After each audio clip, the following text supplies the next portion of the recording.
Welcome, everybody, to the Credentialed Veterinary Podcast. I am your host, Dr. DrAndyRoark. Guys, I'm here today with the one and only Sheri Gilmartin. She is the head of data services at Vetsource, and they're working with 6,500 practices across the industry. And I'm going to talk to her about the data from 6,500 practices that came out in 2022. I want to understand what's going on in practices, what the big industry trends are, what the revenue trends are, what the pet owner trends are.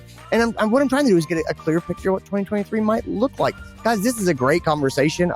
It's a lot of mixed messaging, which of course that's life. That's the real world. Visits by pet owners is down. Our revenue's up. Prices are up. What does that mean? Can we keep going that way? Can we keep losing pet owners coming in and just increase the prices? Like, we all know that at some point that doesn't work anymore. When is that going to happen? What can we do to reverse the trend? Where are these pet owners going? That's all stuff we get into. It's a really good conversation. Guys, I hope you'll enjoy it. Let's get into this episode. This is your show. We're glad you're here. We want to help you in your veterinary career. Welcome to the Cone of Shame with Dr. DrAndyRoark. Welcome to the podcast, Sheri Gilmartin. Thanks for being here. Thank you for having me. Happy to be here. Oh, it is my pleasure. I've been looking forward to this conversation for a while now. So you are, for people who don't know, you are a certified veterinary technician. You are the head of data services at Vetsource. And I was introduced to you through our mutual friend, Emily Tincher, and Dr. Emily Tincher. And I was talking to her about this desire that I have to sort of be able to look into 2023 and get a better feel of where our industry is going. And so I sort of try to make some better predictions about what the future is going to be like. And we were sort of talking about, the best way to see the future is to look at the past. And she recommended you as someone who has a lot of insight into the trends in our industry and what's happening. And so I was hoping that you and I could talk today and here in the first 2 weeks of January, if we could look back at 2022. And I'm interested in your rundown of kind of the industry as you saw it and the trends that you thought were really interesting and the ones that you think will kind of define maybe what 2023 might look like. Yeah, good question.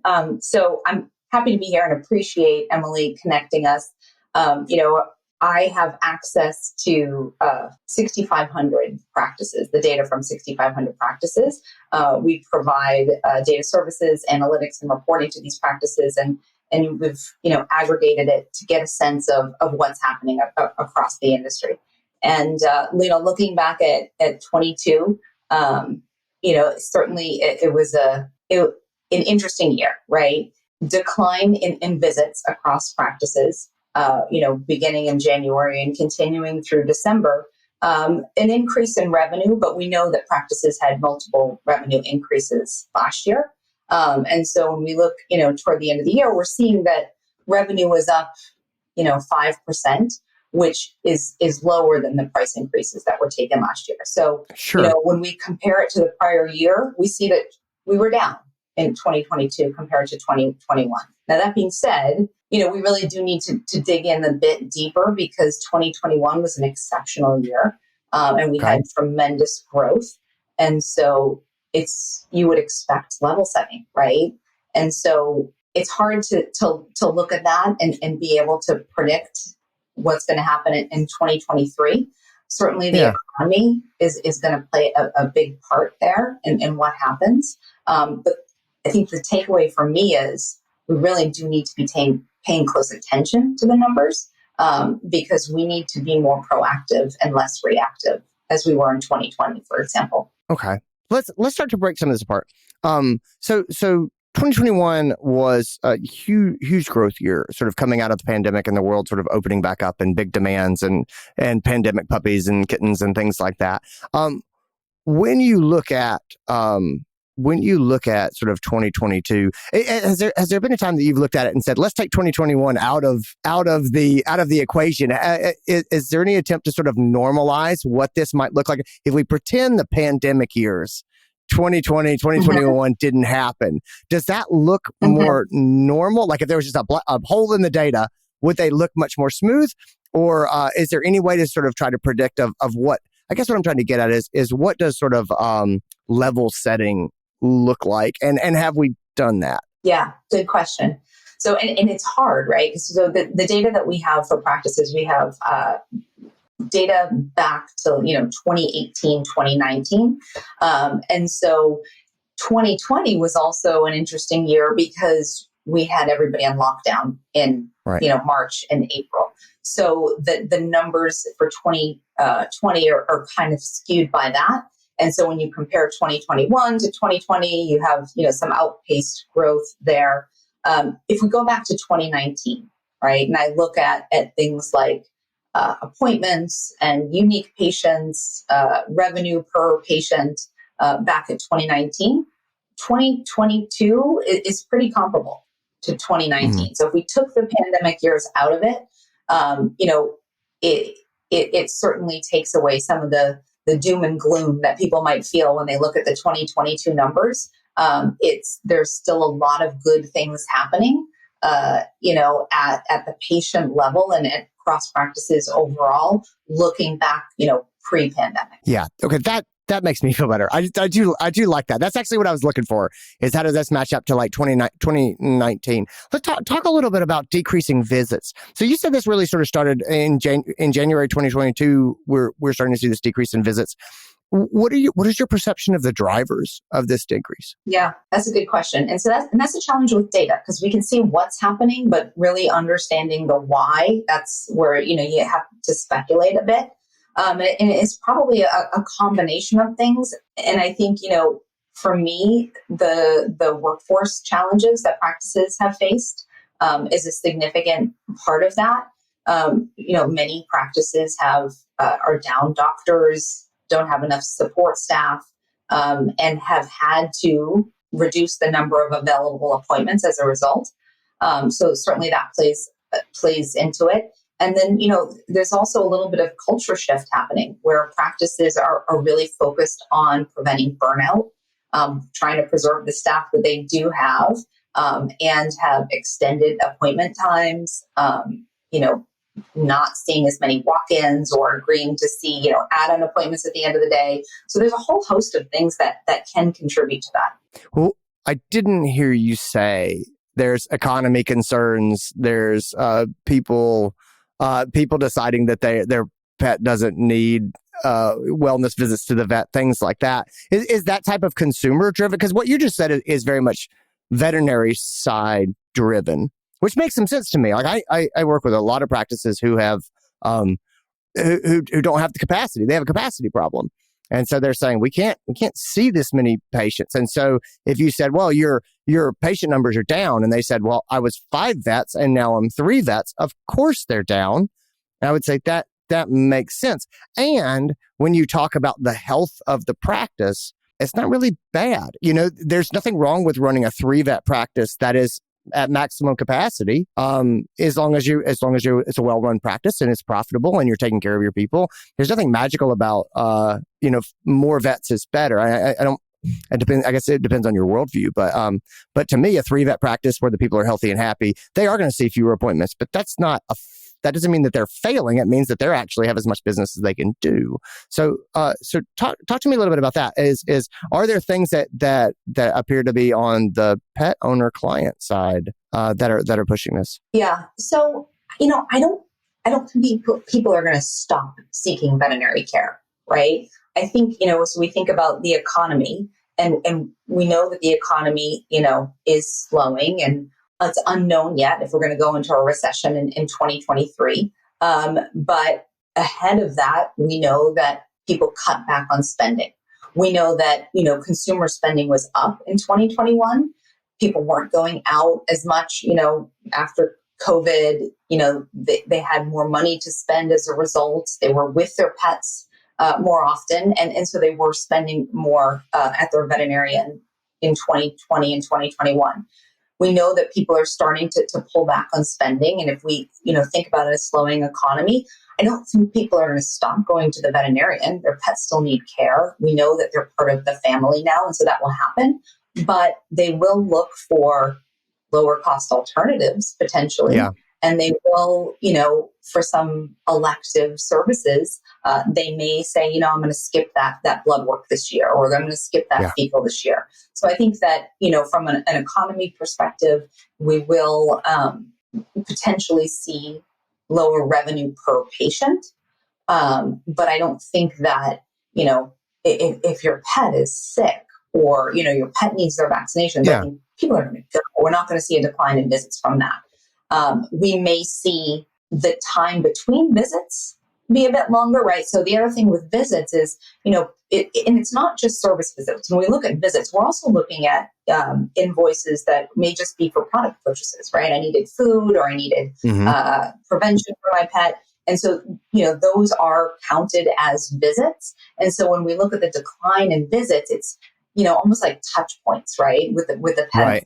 And it could be more than one visit per year for that patient. It could be, people coming in to purchase supplies. And so that is down overall, right? So there's a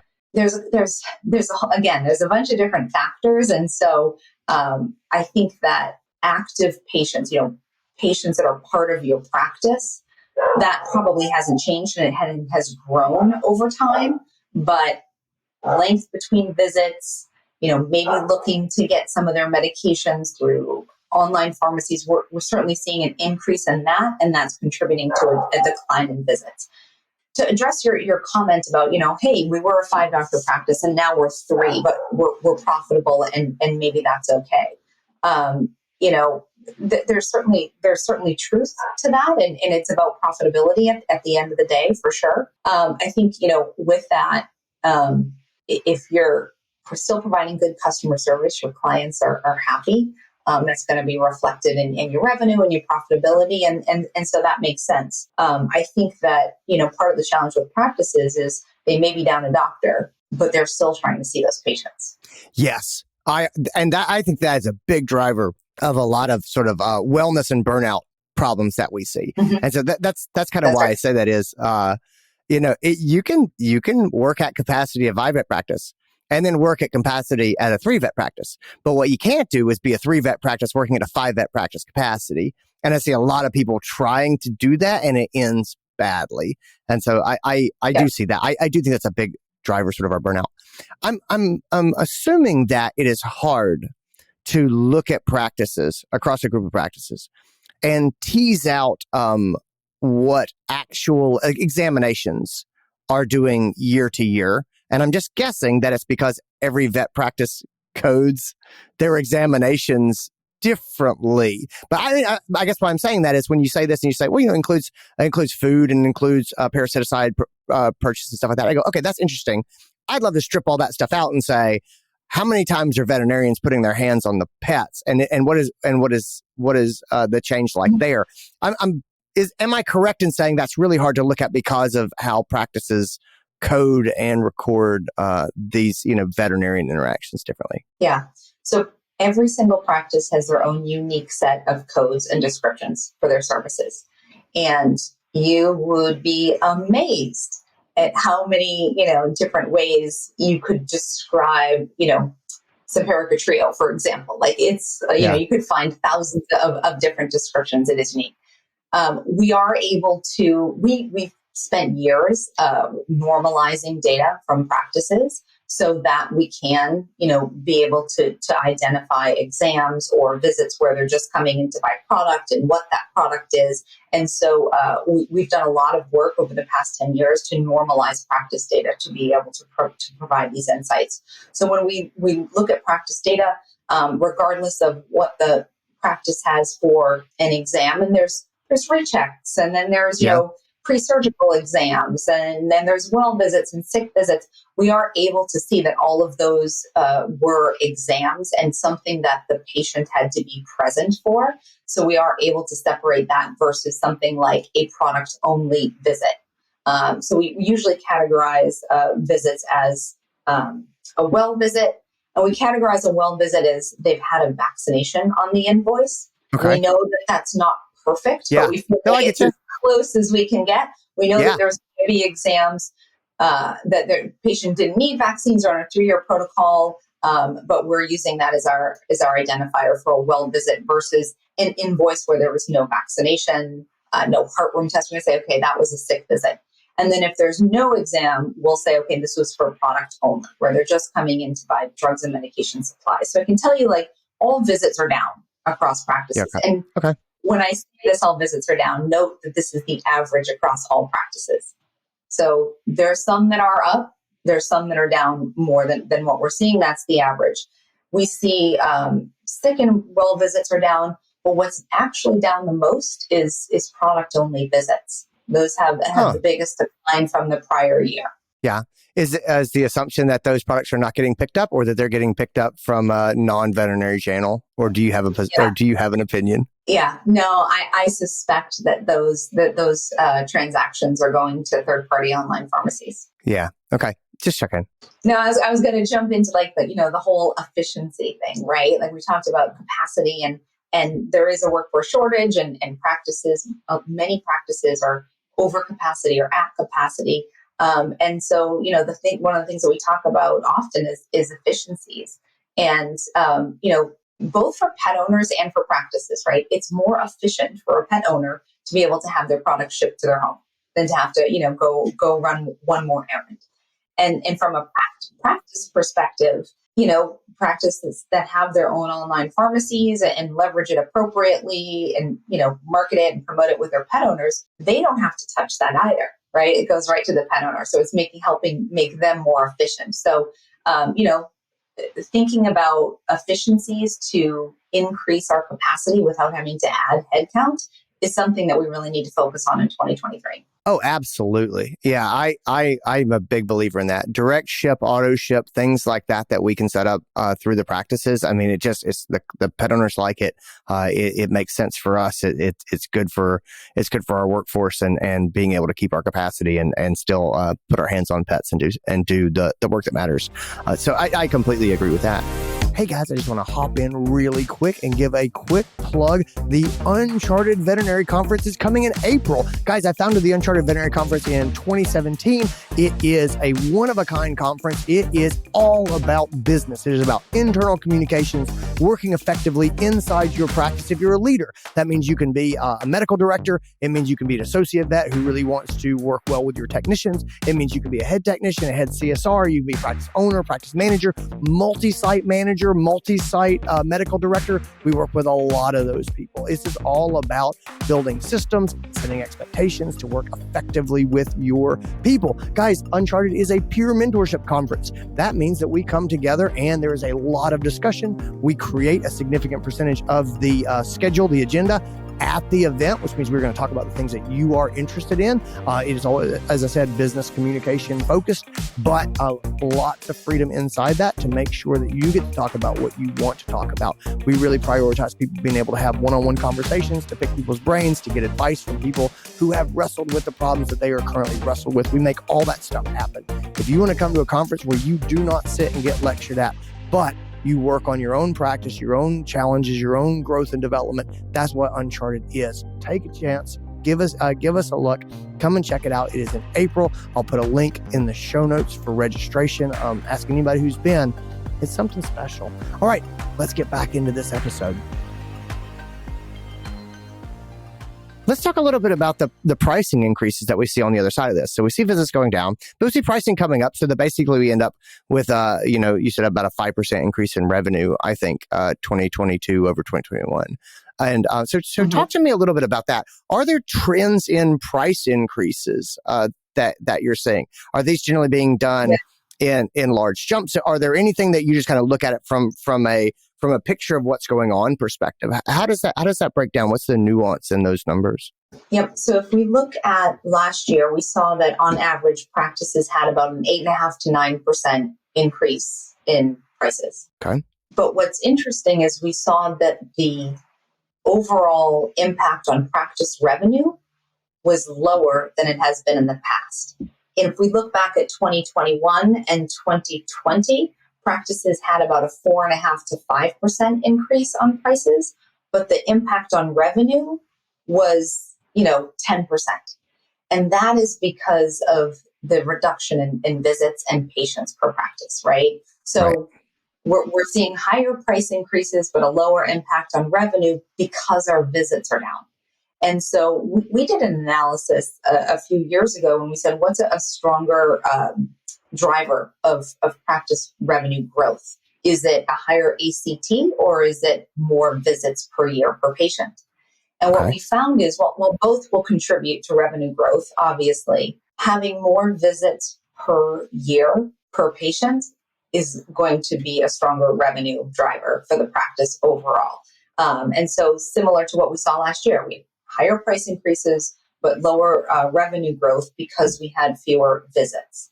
And so, it's interesting because as you know, the decline in visits has happened over the last 12 months. It's already continuing in the beginning of January. If the economy, we're seeing potentially a recession, we expect that we're going to continue to see a decline in visits. And so the reaction from practices is going to be, well, we have to increase prices to maintain revenue. And then at what point and after how many price increases do pet owners start to, have some sticker shock? And then that further, drives a reduction in visits. Well, that was going to be my next question. So I had Fritz Wood on, who's a financial sort of advisor for the industry and for veterinarians. And we talked a bit about setting prices in vet medicine. And he talked a lot about price elasticity. And it sounds like that's kind of what you're getting into, is the pricing is elastic to a point where you can increase the prices and pet owners will continue to pay them. But at some point, there's a place where pet owners start to balk at the prices and say, well, I'm not paying this. Do you think that are there benchmarks that you look at that signal to you when we're reaching a point of price inelasticity? Do you think that there is an ability, a capacity to continue to raise prices for another year like this? Or do you think that 2023 is going to be the year that pet owners go, no, I can't, I'm not doing this? Yeah, that's a good question. We certainly, when we look at, the average percent price increase on a service, and in 2022, it was a larger increase on professional services, right? I think for our products, for the most part, we're just passing on any price increases from the manufacturers. But then the price increases that we saw, last year were predominantly on professional services.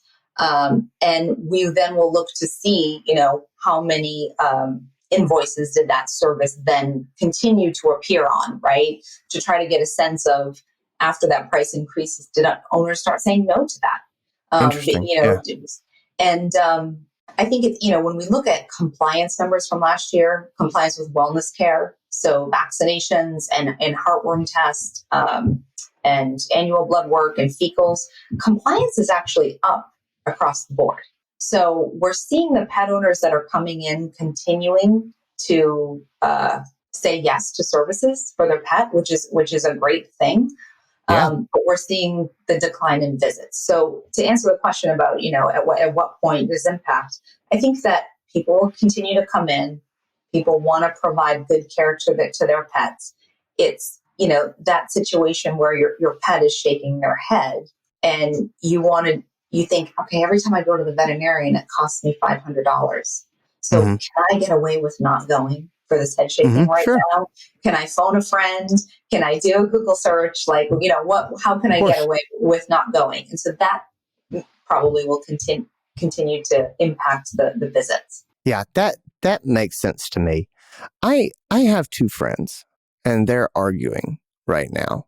And one of them says that there are things we can do in efficiency and in home delivery with our pharmacy that can keep us cost competitive. And that is a battle worth fighting.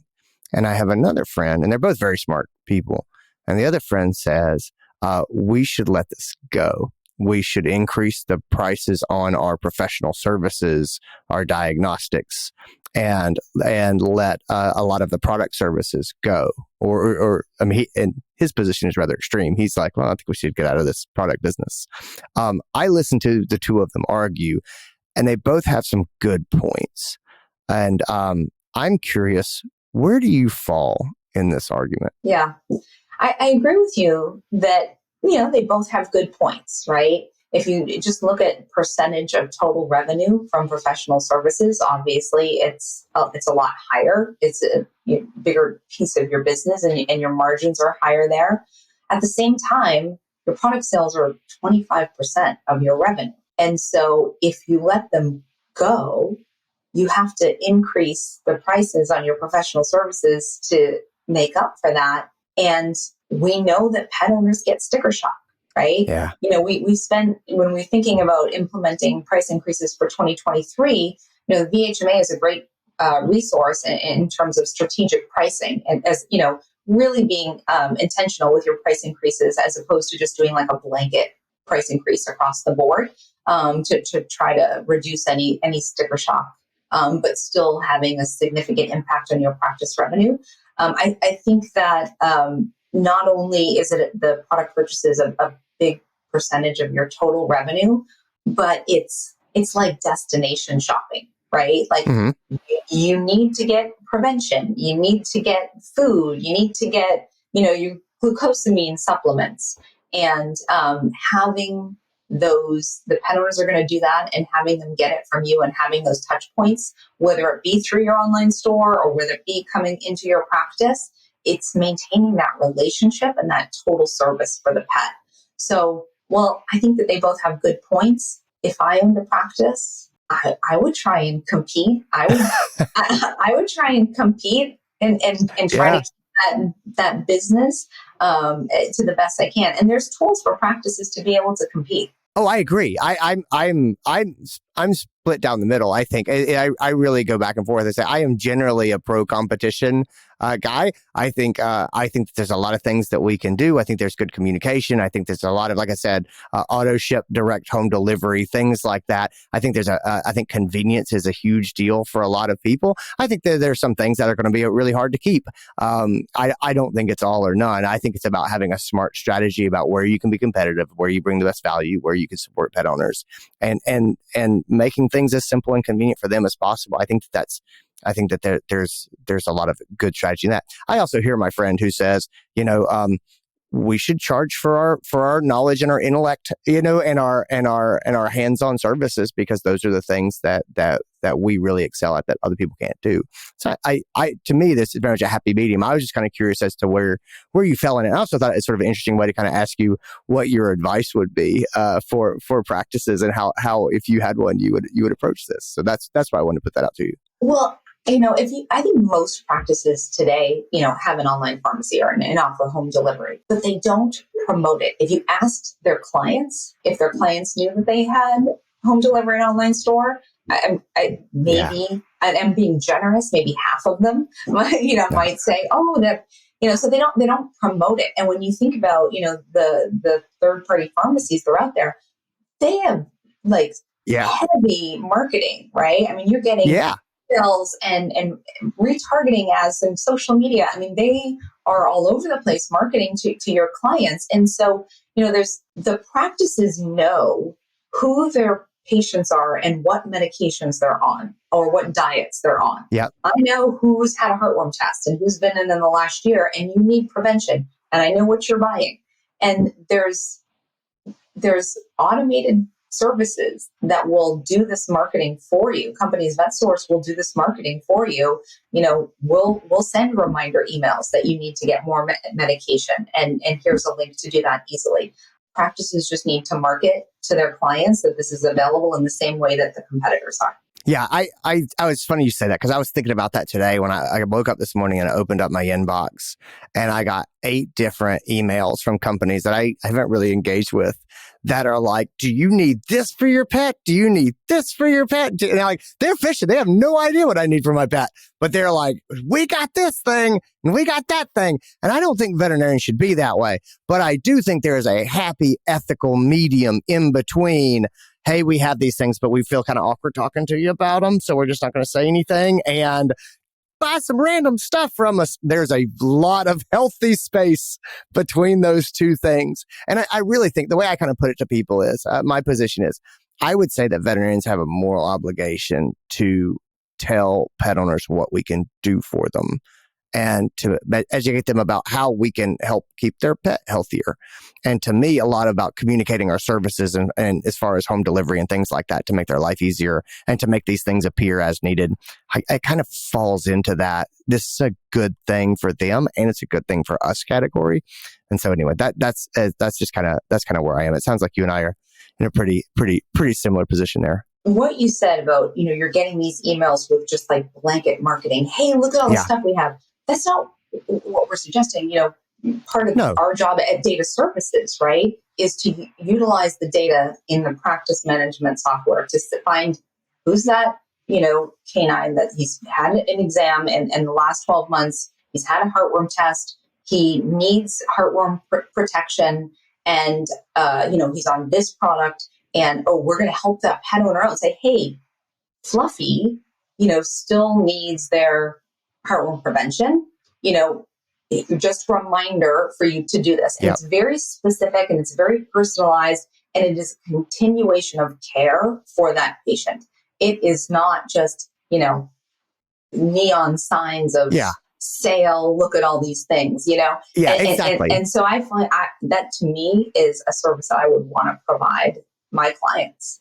Yeah, it's the difference in a recommendation from your doctor and just a general drive-by advertising campaign for whatever happened to be on sale. Like, they're radically different things. But that's what the competitors are doing, right? Like they're kind of like, if they're retargeting, they know what you searched for on their website, but they don't know your pet and they don't know what's going on with your pet and what medications your pet on, and the practices do. And so I think that they have a huge advantage over some of the other pharmacies, and just need to choose to compete and utilize the services that are available.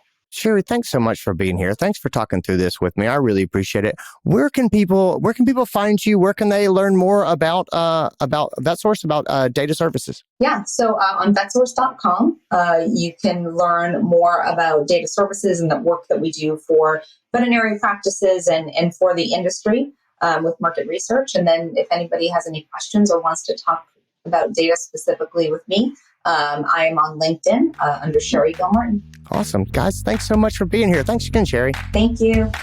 And that is our episode. Thanks again to Sheri for being here. Guys, thanks to you for being here. If you got something out of the episode, if it made you smile, if you learned something, feel free to share it with your friends who might like it. It's how people find the podcast. Always feel free to write us an honest review wherever you get your podcasts. That always means the world to me. But gang, take care of yourselves. Be well. I'll talk to you later. Bye.